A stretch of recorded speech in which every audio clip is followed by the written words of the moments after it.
Now that's a roaring log fire. Blaze burning and pub hearth hasn't gone out for 172 years. This is the English pub which has kept its own log fire burning continuously for a staggering 172 years, and manages get burned through 3 transit vans full of logs each month.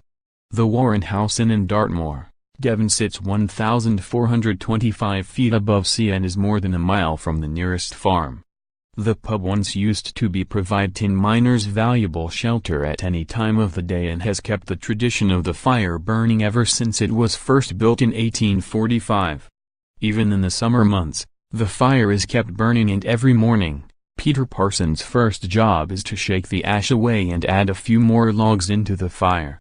Mr. Parsons, 61, and his wife Janet run by pub, which is owned by the Duchy of Cornwall.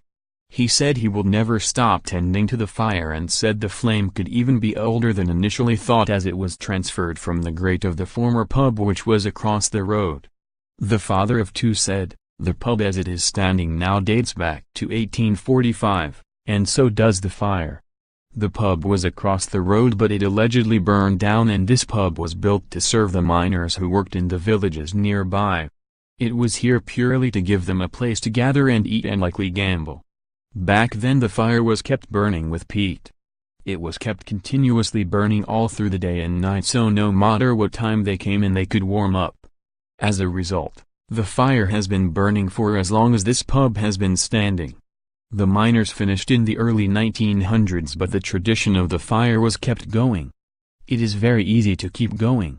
At night you bank the fire down, put ash on top of it to keep the heat in, and in the morning you shake it off and put a couple of logs in and off it goes. It's not a roaring fire all year, but it's always there. Because it is always going, the stones around are hot and the grate is hot, so that keeps it going and gets it going. Locals say that the peat fire has never died out, and there are also claims that the then landlord transferred the fire from the old pub to the new one more than 100 years ago, which would technically make the fire older than 172 years.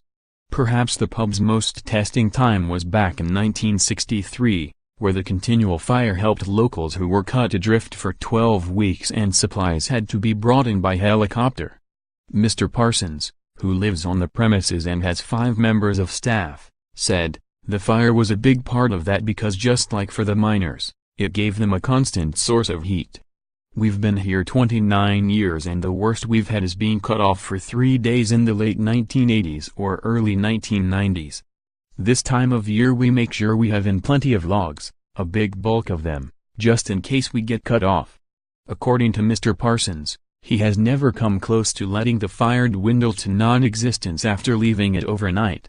He said, "Some days are more difficult than others, if the logs are wet or the wind isn't drawing properly.